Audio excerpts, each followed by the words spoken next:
Good evening. Welcome to Getting Started with Canvas for Teachers. This is Pam Batchelor with NCDPI, Digital Teaching and Learning. We're excited to talk to you tonight about Learning Mastery Gradebook and Analytics in your course.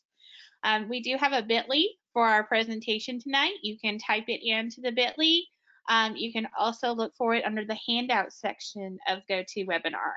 With me tonight, I have several of my colleagues from DTL, so I'll let them introduce themselves, and we'll start with Chris Bennick. Hello, my name is Chris Bennick. I am educator on loan for the central part of the state. Hello, this is Julie Gerganis. I'm the Northeast consultant with Digital Teaching and Learning, and I'm excited to be a part of this tonight. Good evening. Hi, everybody. I am Stacy Lovedahl, and I'm out here in soggy Catawba County in the West, and I'm the educator on loan for the western part of the state. It's great to be here. And I'm Christy Borum, and I work for Canvas, but I'm a North Carolina girl and live in Greensboro. I'm happy to be here. Welcome back to those of you who've been with us before, and welcome to anyone who is joining us for the first time this year. All right, a couple of logistical things. In GoToWebinar, there is a questions feature. Please use that throughout the night to ask any questions that you may have. It will help us keep track of those questions and for follow-up if we need to. For anyone else, we do have a couple of quick questions to ask folks. So first of all, hopefully you can hear us right now, but we've got a quick poll. So just if you will indicate on that poll if you can hear us. Wonderful. It looks like 100% of folks can hear us. So that's always fun, because how do you help someone if they can't hear you? The next question is, can you see the presenter screen, or could you see it earlier, the PowerPoint? All right. So it looks like most folks are saying yes, they can see us. If you can't see the presenter screen, do look for a copy of the handout in the handout section, or using the chat. You can go to the link that Julie posted for the presentation tonight. Last question is, does your school have a paid version of Canvas? And that's usually a red Canvas icon. If you're in Wake County, you do have the paid version of Canvas. It's just yours is your icon's a different color. We'll let everyone take one more second to answer that poll. And it does look like most of us have the paid version of Canvas, and there's a few folks that are unsure. Just a couple of notes about CEUs. Within 5 business days of this webinar, you will receive a certificate in your email for your participation tonight. That certificate will be good for 0.1 CEU, which is equal to 1 hour of credit. You do need to follow your local process to submit that certificate, including any prior approvals or artifacts that your local public school unit may require for approval. So for digital learning competency credit, it's always a good idea to have an artifact or a reflection about how you're going to use the awesome things that Christy's going to talk about tonight in your Canvas course. That email will go to the email address that you use to register for this webinar. So if you happen to use a personal email to register for this webinar, be on the lookout in your personal email for the certificate. And again, that will be sent within 5 business days. If you're having trouble with your sound or audio, I do encourage you on GoToWebinar, there's an audio panel. If you will go in and reset your settings, and I'll ask one of our helpers to put that in the chat. And with that, I'm going to turn it over to Christy, and I will be monitoring the chat for as well as the questions for any questions that we need to stop and address. Yeah, thanks, Pam. So first, I just wanted to remind everybody that the full webinar schedule for the remainder of the year is available on the slide deck. And so you can see that for the month of March, we'll be talking about Canvas Commons, and that is where you can find resources that have been created and shared, sometimes by your district or school, sometimes by different people around the state of North Carolina, and other resources have just been created and shared Canvas-wide. But you can find full courses, assignments, quizzes, all kinds of different resources for anything that you're teaching. And so we're going to talk about Canvas Commons and how to use those resources, as well in your course, how to pull them in, as well as how you can share them out. We know that there's a big push for Go Open and See, and so this is in that same vein as just being open and sharing resources and finding those high quality resources online. And within Canvas in this point. Also in April, we're going to talk about how to create a custom homepage. I know a lot of you really like the way that you have custom homepages with buttons and banners and just making them very attractive and engaging for students and to ease navigation. So we're going to talk about how to create them, and I'm going to point you to some tools that aren't necessarily Canvas resources, but some tools that I use and others use when they're creating those custom homepages.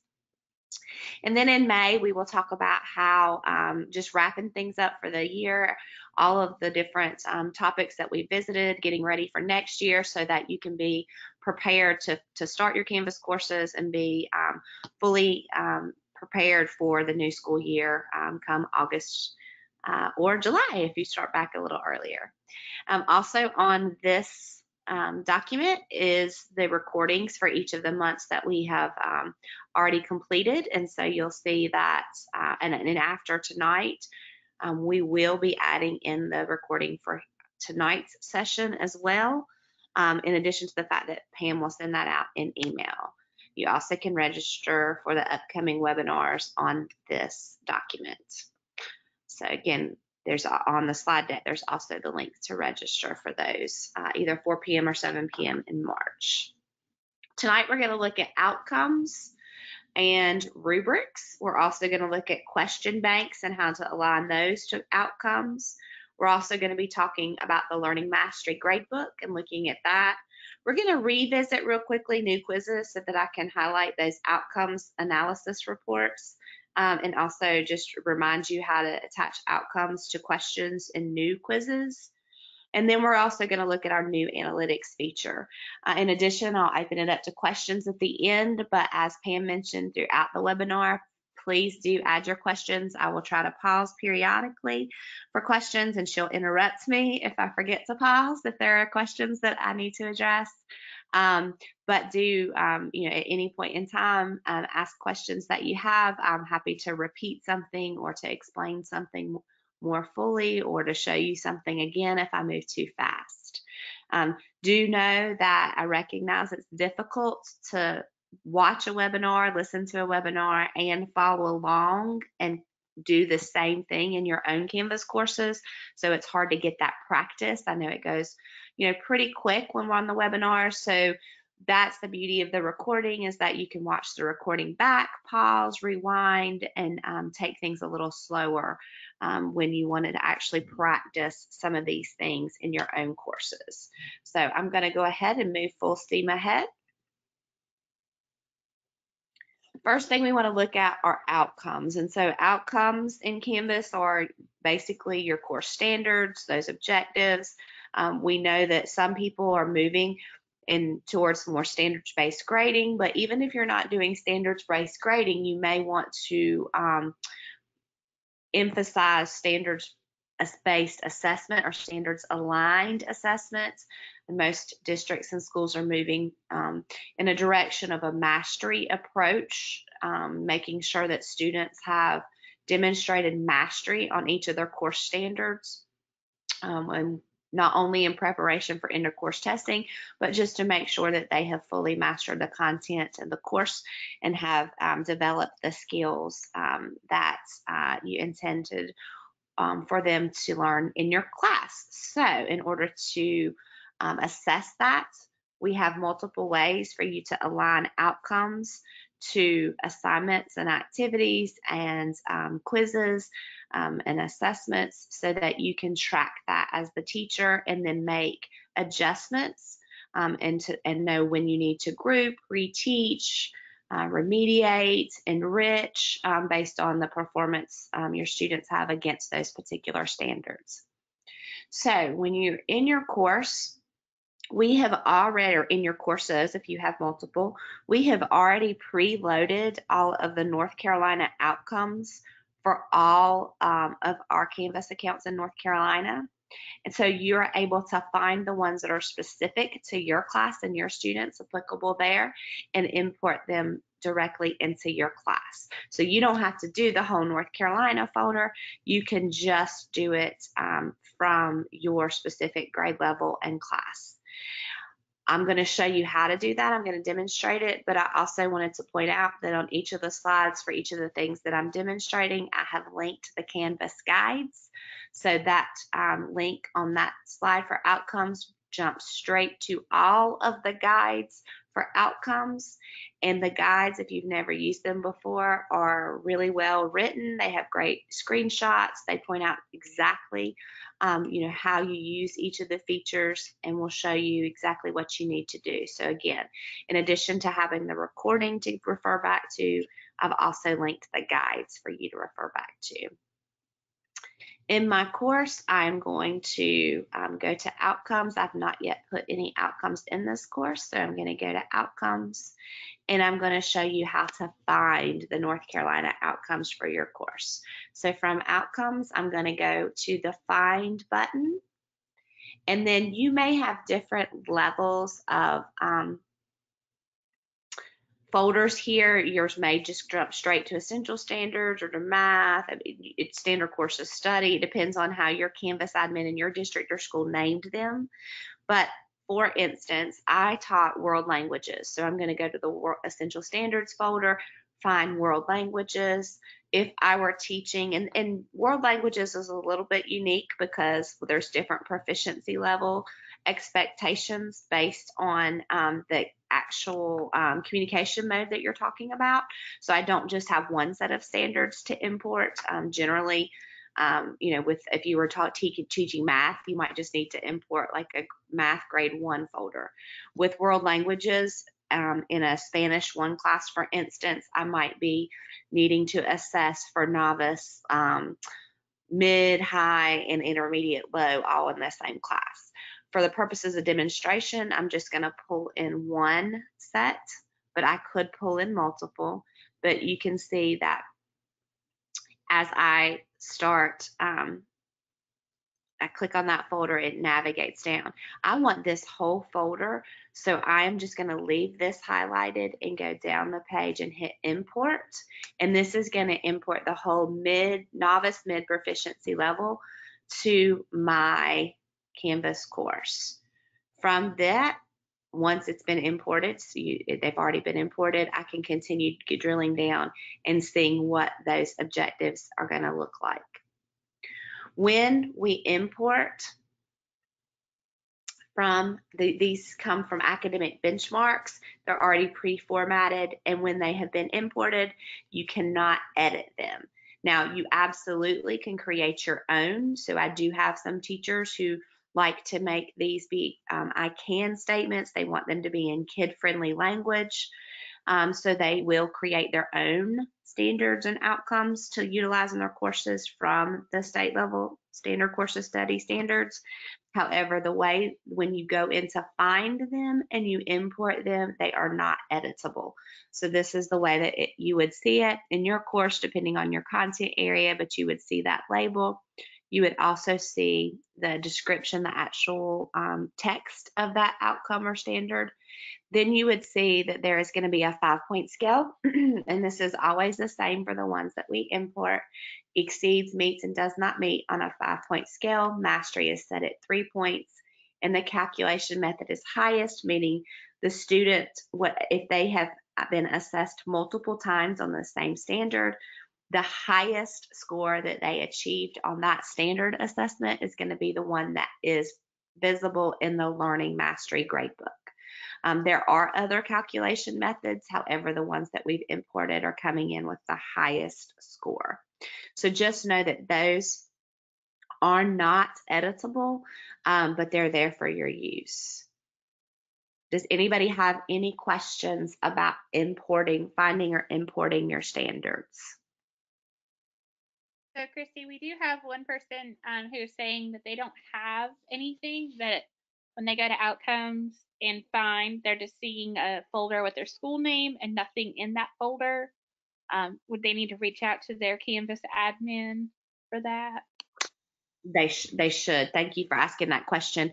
So the admin have to add them to the account first. We've made them available. They have to add them. Typically that has already been done. So, but if this is a brand new account possibly for Canvas, it is possible maybe they haven't done that. So definitely reach out to your Canvas admin in your district or school. Absolutely.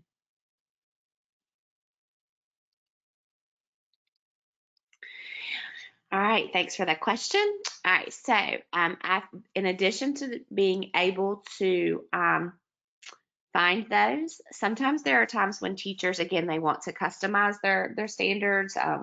You've worked in groups with, developing proficiency scales, learning targets, or you're wanting to have a set of soft skills possibly that you're assessing. There are times when people want to create outcomes, and you certainly can do that. You can create groups, which are basically folders. And in this case, I'm going to cancel that because I want to go back and I want to go back and I want to go back. All right, so I want to be back in this folder. And then I'm going to go to create a group so that it creates it in this at this same level in my folders. And I'm going to just say soft skills. And I could describe that if I wanted to, and that's going to create that folder. Now within that folder, I can create an outcome and I can call it whatever I want to call it. Sorry, I can't type. And then I could describe that outcome. I can, at this point, because I'm creating it,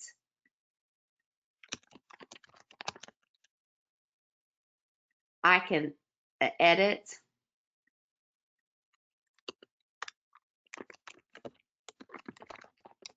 Actually, I'm going to delete this column and just have it be demonstrated or observe, not observe. Whatever I wanted to say, I could make that language whatever I want it to be. I could adjust the point value. I could change mastery level, and I can even change the calculation method. As I mentioned, there are different calculation methods. I could even say most recent score and then save that. And whatever I've chosen as that calculation method, when I assess a student on that particular skill, is going to be what shows in the Learning Mastery Gradebook. So in addition to being able to find those outcomes, you also should be able to create them when needed. Most often we find people using the ones that have been imported for you. However, you can create them.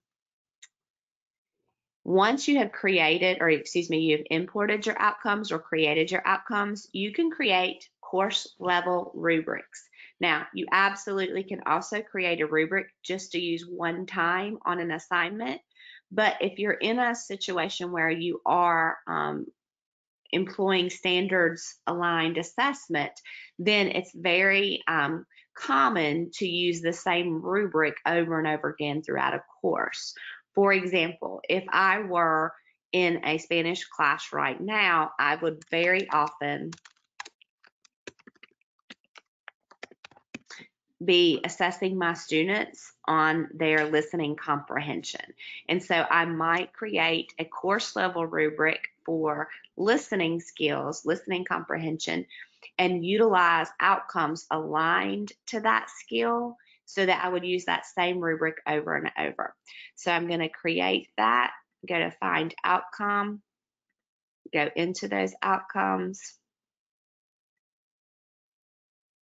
and I'm going to look for the ones that are aligned to. So this is one that I would want on my listening rubric.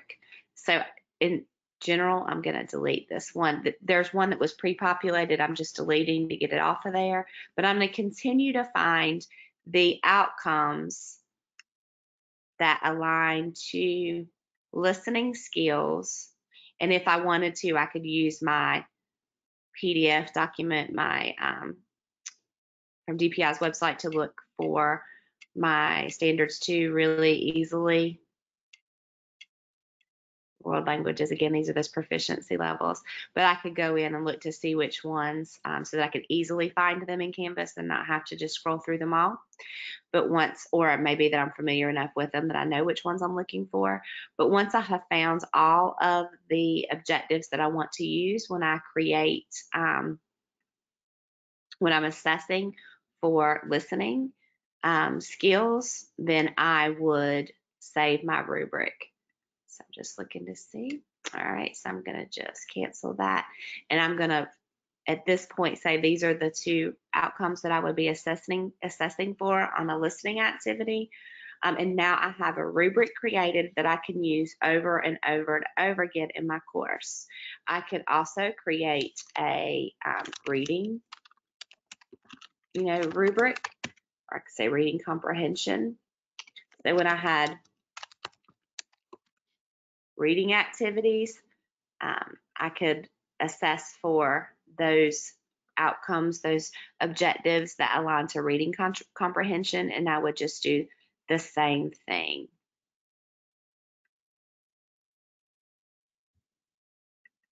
Oops, thought I hit that one.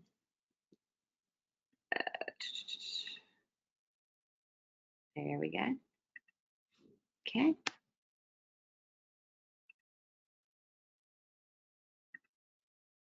Sorry about that. I don't know what happened when I hit that button, but I'm going to import that. There we go.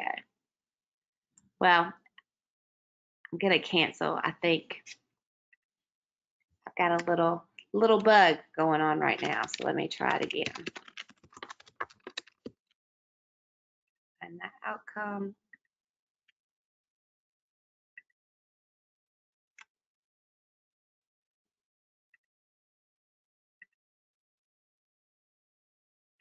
Going to cancel, and I do apologize. There seems to be some slight bug right there. So let me add a rubric. Maybe I just needed to be on a new page. There we go. Sorry about that.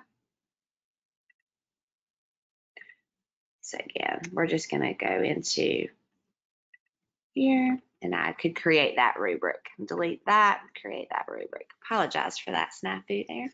Needed to go back one level. So once we have I could add them in because I have different fluency skills that I am going to be assessing for. So I'm going to be doing listening, I could be doing speaking, I could be doing reading, interpersonal dialogue, anything that I want to assess for over and over and over my course, then I could create a rubric for that. And then when I'm in my class and I'm creating an assignment, so I'm going to add a module, and we'll say that this is Unit 1, and I'm adding an assignment.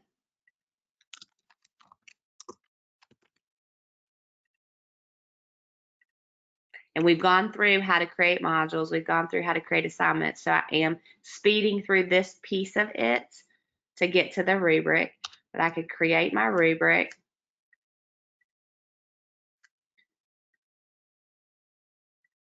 Create my assignment. And then add a rubric. So go to add rubric, find a rubric, and then it will allow me to find rubrics that I've already created.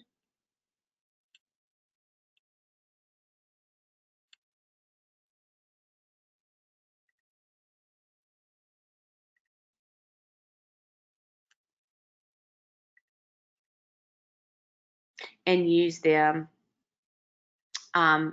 in this course on this assignment. I can even edit it once I've added it and make some additional decisions. Like I could remove the points if I just wanted the students to see a rating, or I could choose to, if this was a pre-test, I could choose to not post these results to the Learning Mastery Gradebook because I'm just trying to get a baseline idea of where students are. I could use the rubric for grading, And if I were doing that, then I would update that rubric. It tells me the point total is different, so I am going to change it to make them match. And now this rubric is attached to this assignment. I'm going to show you an example of that. So when I go into this activity, I've said listen to this conversation and then write what's happened. So my students, whatever they submitted would be here. I just typed in this is my test submission. I've already assessed this one, but I'm going to show you how I do that. So I just go into view rubric and I can choose what level of mastery the students have on each of these standards, or what they've demonstrated, what he's demonstrated on this particular assignment. I can even add in comments to say why I scored a certain area for that particular criteria. And then I can hit save.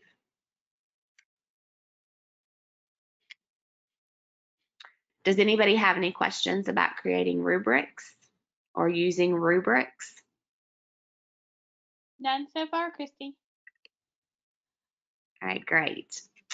Just like I did with outcomes, I also put all of the guides for rubrics on the slide deck. So at any point in time that you need to revisit how to do something with a rubric, including how to align an outcome, you can find that right there in that guide. I also want to talk about question banks. Canvas currently has two quizzing engines. We have the classic quizzing engine that you're most familiar with, probably if you've been with Canvas for a while. And we have a new quizzing engine that's been available depending on your district or school when they made it available. It's only been, a year or two. So we have both. With the old quizzes, the classic quizzes, you cannot align outcomes to individual questions. You have to do that with a question bank. So you can create spiral reviews really easily by creating question banks that are aligned to outcomes and then including questions for multiple banks on a single quiz. There are guides for how to manage and utilize question banks linked here on the slide deck for you. And I'm also going to demonstrate and show you how to do that. So in my course, I can go to quizzes. On the right-hand side, I can drop down from that menu, manage question banks, and I can add a question bank. So let's say that I wanted to add a question bank aligned to, I think I put novice mid in this course. So let's go into, I could add a question bank aligned to this particular standard. Then I could go in, I'm going to align that outcome. Which one did I use? I think I used, I forget which one I used. So I'm just going to add this one and then import. Now, I would be able to NMCOD to, so let me go back. There we go. And I'm going to say that it's aligned to this one. I'm going to delete this one. Okay. All right. So now I could add my questions. Whatever that question is.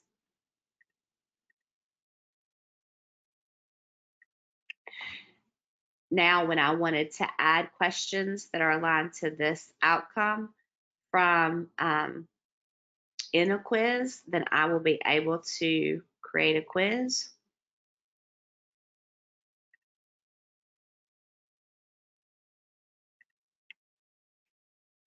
I'm going to go to do a new question group. I'm going to name it after that outcome. Right now, I only have one question in that question bank. typically I would have multiple questions in that question bank, but for the sake of demonstration, I just put one. So I'm just going to say pick one question, 1 point per question, link it to a question bank, select that bank, and create that group. Now it's going to pull questions from that question bank that is aligned to that outcome. And so when it reports the grades that are in the Learning Mastery Gradebook, which I'm going to show you next, would be comprised of any assessments that I have had aligned to that outcome, including this quiz. Because this quiz is now aligned, or this question that's coming from this quiz is now aligned to that outcome.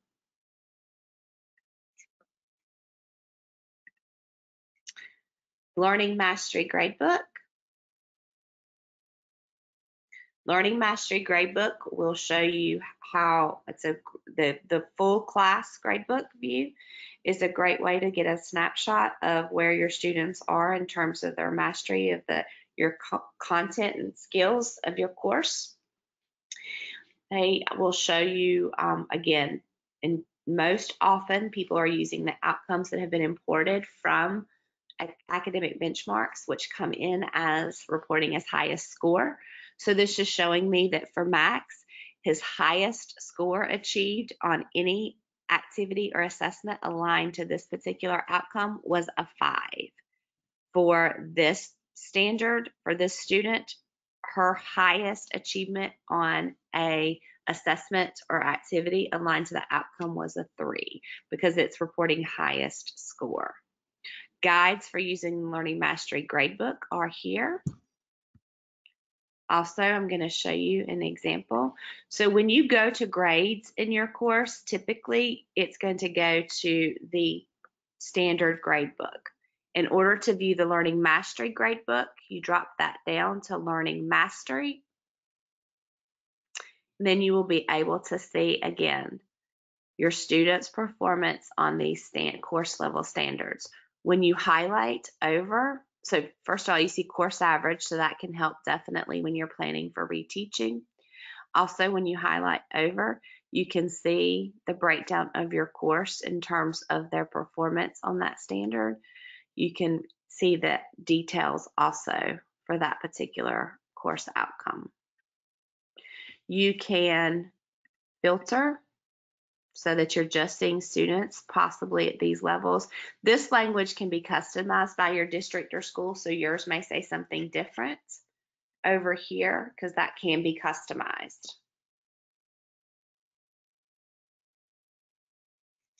This again is showing you the whole course as a whole. You also can go to individual view.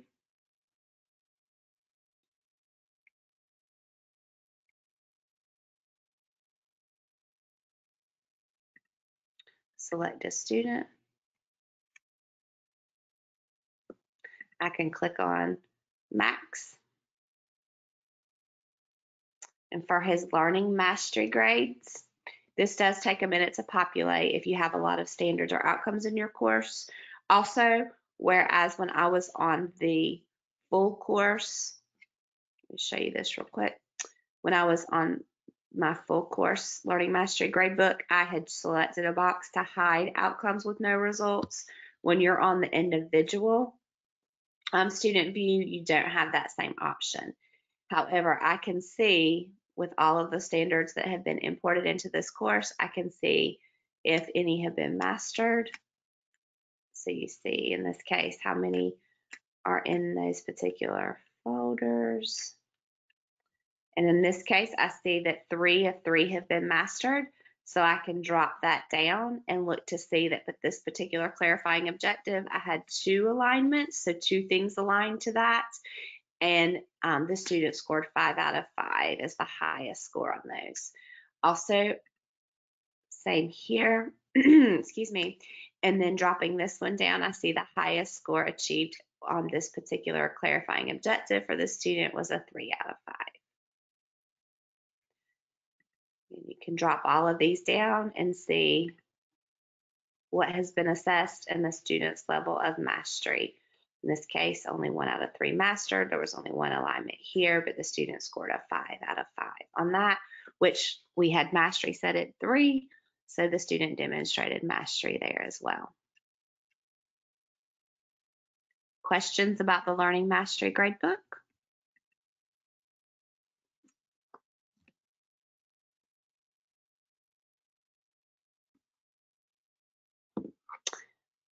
Okay. New quizzes. Again, we talked about new quizzes in a previous webinar, but I did just want to revisit them real quickly to remind you that with new quizzes, you can align outcomes directly to questions.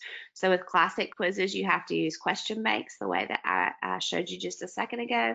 But with new quizzes, you can actually align outcomes directly to questions as you're building that quiz.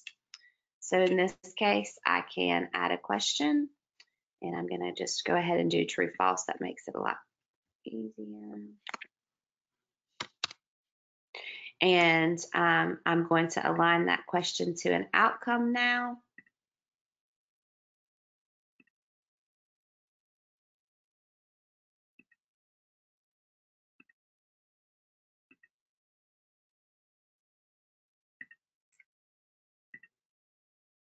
Now I have aligned that question to that outcome. Oops, I need to add a question so that's down.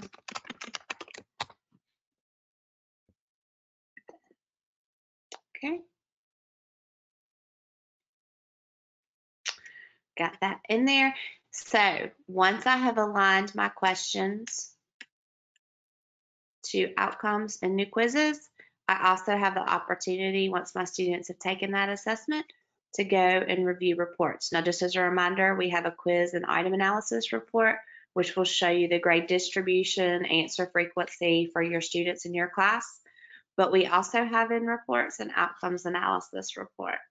And so you can see the ones that do not show an assessment are because I've added them since my students took this assessment. My demo students took it. But you can see for the students who took this assessment, the questions that they did answer, you can see whether or not they met mastery in terms of the questions aligned to those outcomes on this particular assessment.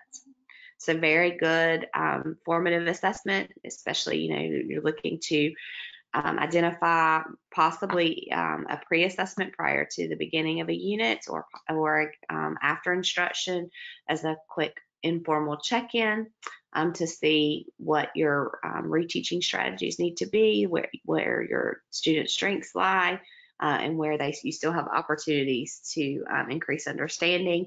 This is a great tool for that.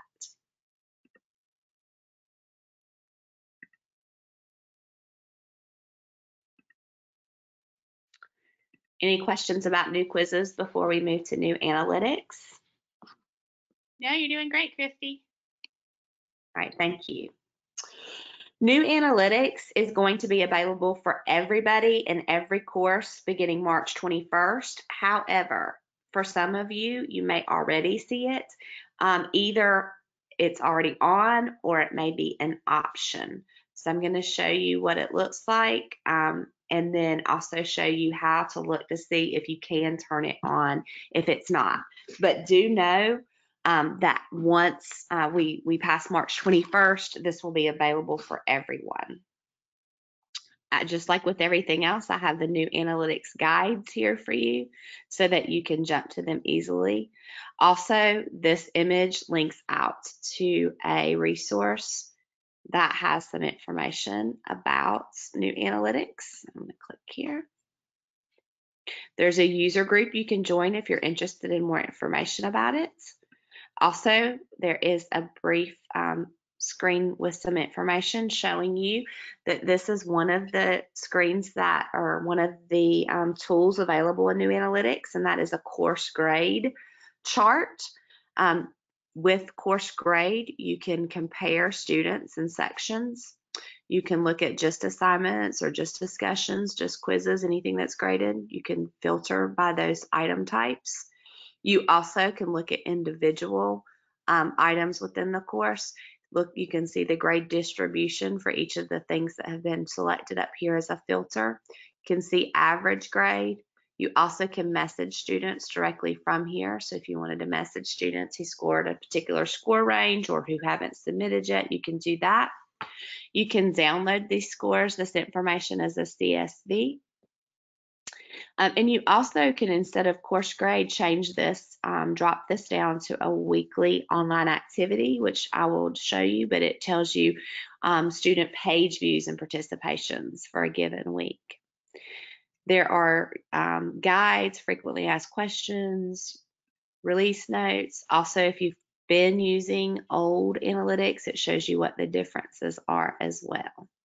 So let's go in and take a look at them. Now, unfortunately, I don't have a lot of great data in my demo courses to show you, but I can show you what it looks like. So I'm going to go home. Going to go to new analytics. And so I have it set to weekly online activity right now. So that's the other chart I showed you. So weekly online activity, I see my average grade. I can, if I wanted to look at a specific student compared to the rest of the students in the class, I could see Max's page views in comparison to the rest of the class, as well as his participations in comparison to the rest of the class. Again, this is not great data because it's a demo class that hasn't had much activity recently, but I can look and see, again, if I wanted to, I could filter that by a student, or if I just wanted to see the whole class, I can see in terms overall of for this week, each of my students, I could see their page views and participations. I also can see for resources, their page views and participations. And I also can see, I can see the number of students also who have accessed those resources. Let me go here. I can message students who have viewed a resource. I could say all resources or choose a specific resource. I could also message students who didn't view a specific resource. I could message students who participated, meaning possibly they completed an activity, or I could message students who did not complete an activity.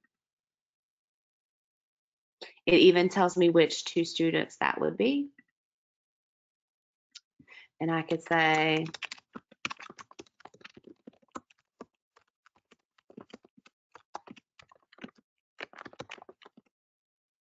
and send that to them. I can also, again, download that CSV, and I can display the information in a table, and I can also add in shapes. Sorry, my mouse is being a little tricky. There we go. That's the weekly online activity, but I also have course grade available. So with course grade, again, I can also look at a student or compare a couple of students. I have those different shapes representing the different students. Again, I can filter and just look at quizzes, or I can look at both. I can highlight over specific assignments. See, again, the average there. See my students' scores here. I'm going to take those filters off. I can see all of my students, their grade, on-time percentage, last participation, last page view. I can click on a specific assignment and I can see that grade distribution.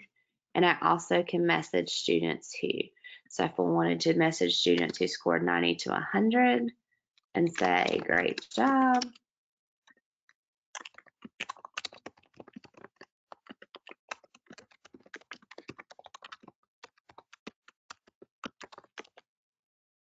I can message that student, or I also can message students who had a missing assignment or a late assignment, or I can message students who had a score that was lower than I'd like to see and say, oops, sorry about that.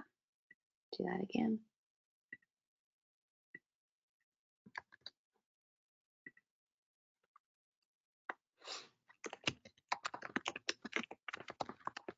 and tell them that they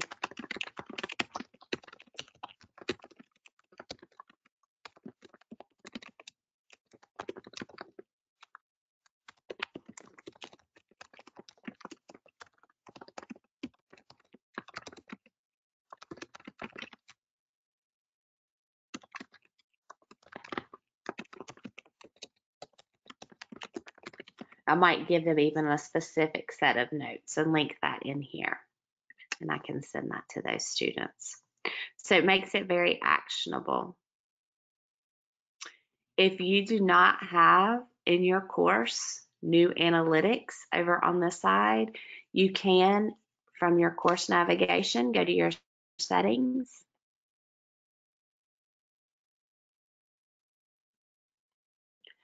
And under feature options, you should be able to see new course and user analytics. If it's off, you can turn it on.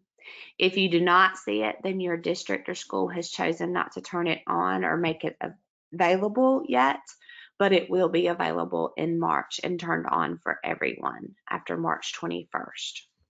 If you don't have it turned on, then I can show you what the old analytics look like, because you still have some analytics available to you. They're just not quite as robust as the new analytics.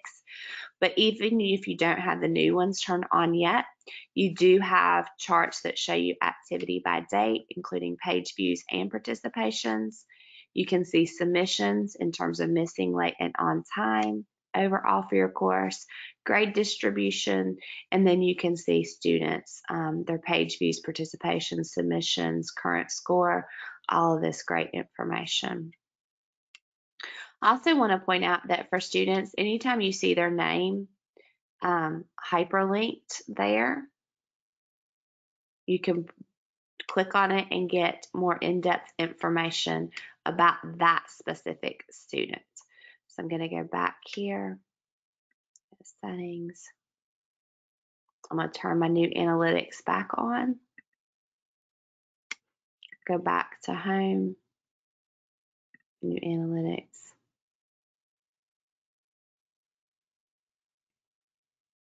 I'm going to click on Max here, and you can see with Max, with new analytics, I see his course grade.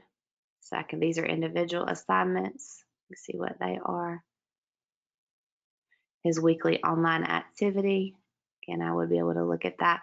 Great to use in a parent-teacher conference or an individual student conferencing. And if there were messages between the student and instructor, then you would see those there as well. You can also download that both from the individual students and from the course level and get CSV files. I'm going to go back to my gradebook because one last thing I want to show you. Oops, thought I hit gradebook, not learning. There we go. I'm going to click on Max here.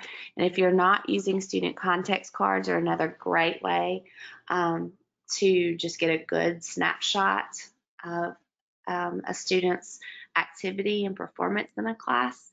You can see, you could actually click out to their grades or new analytics from here. You also can message a student directly from their student context card. But you can see generally this will load the last 10 graded items. I don't have 10 graded items in this course. That's why there's only 6. But I can also see for their students, their participation and page views in comparison to their classmates. So it's a great way to just real quickly get a snapshot of students and their performance in your class to easily identify areas that need to be possibly addressed.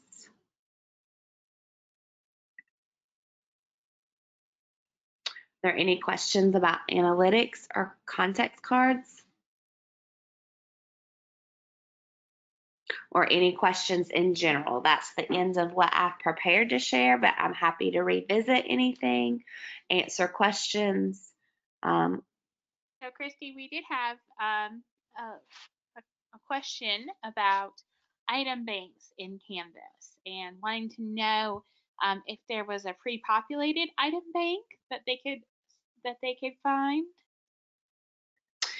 There are not item banks in Canvas that are already available.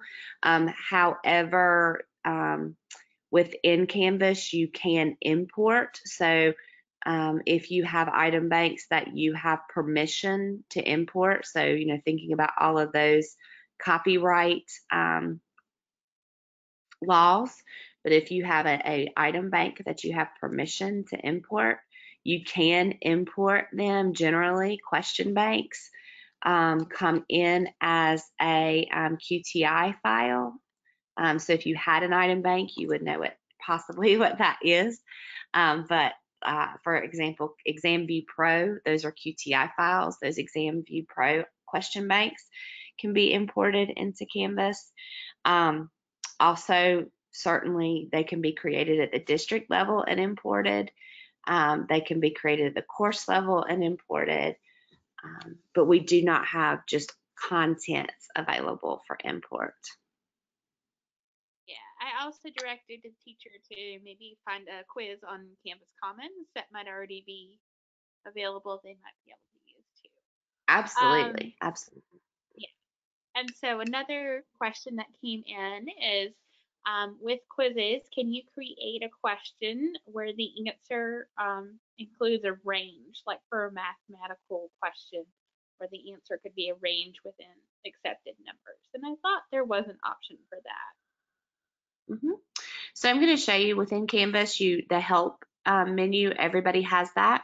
And then you have search the Canvas guides. So I linked some very specific guides for you, but you also can come out and find guides. So I'm going to Canvas guides and then instructor guides. And it depends on which quizzes you're wanting to use. I'm going to go into new quizzes. So we can look at there are formula questions in new quizzes, so you can create questions that have a formula. So I'll show you what that looks like. So students get different variables so that not everybody has the same question. That's cool. Which is nice. Oops, let me go back one because it didn't open that one in a new screen. You can do numeric questions.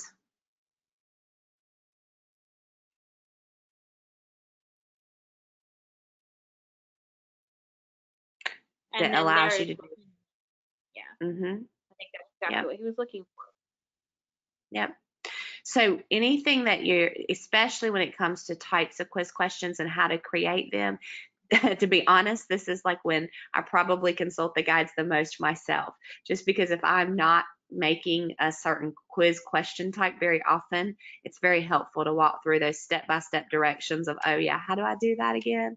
Just like hotspots. So for math, you can think about, if you had a graph or something that you wanted students to identify something on that particular graph by selecting it, then a hotspot question would be very applicable there. But there are step-by-step directions in the guides. Thank you for that question. Are there any more? We had one just come in from William, and he's talking about being a music teacher. He would like to use musical examples, and so he's asking if we can create a quiz question that presents an audio or video element, and absolutely, if you wanted to talk about that for a second. Yeah, absolutely. So when you create, and I'm just going to go into, well, let me go into this one. So certainly with Spanish, that's applicable as well. So I could go in and create a question, and it could be, whatever type that I want it to be. Let's just say that I want it to be essay.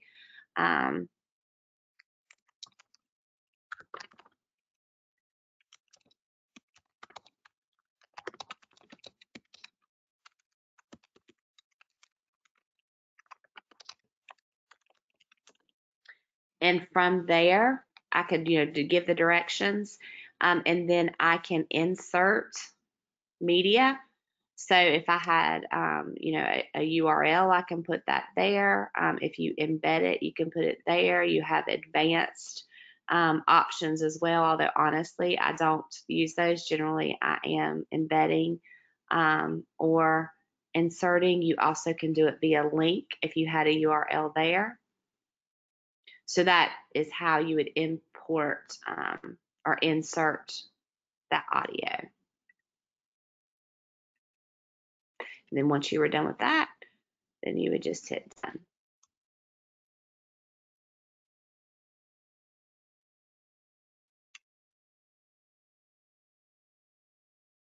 With a classic quiz, let me go into classic quizzes just to show you real quickly, because it looks a little different.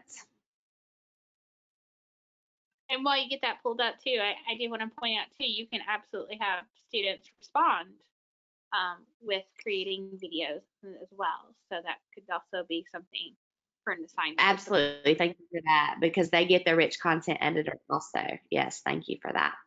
So in addition to being able to insert that way, which is what I showed you on the new quiz, also being able to link to URL, which is something else I showed you. You also have a record and upload media.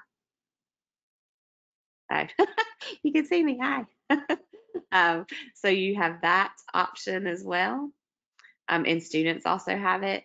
And you also can insert files. So if you had it as a file, then you could upload that as a file in your question here. And as Pam said, students get, when you do an essay question, they get the same type of options here in order to answer the question. Yes, definitely lots of ways to make it happen for our foreign language and art, or even, you know, PE, thinking about that. I had a PE teacher I helped one time who was making, you know, he wanted to make the students have videos of proper form for different sports that they were playing and learning about. So. Absolutely. CPR. You know, there's a lot of application. Mm-hmm. Yes. I don't see any other questions coming in. So thank you, Christy, for everything that you've shown us tonight. And it is being recorded, and you will get a copy of the recording along with your CEU certificate within the next 5 days, business days. And then also just a big shout out and thank you to my colleagues who joined us tonight and were helping on the chat and with questions. Thank you, Chris, Julie, and Stacy. And I hope everyone has a fantastic evening. All right, thank you. You too. Thank you guys. It was great. Lots of Yes. information in just what, 55 minutes. So it was great. Lots of information. Good night, everyone. Good night. Good night. Good night.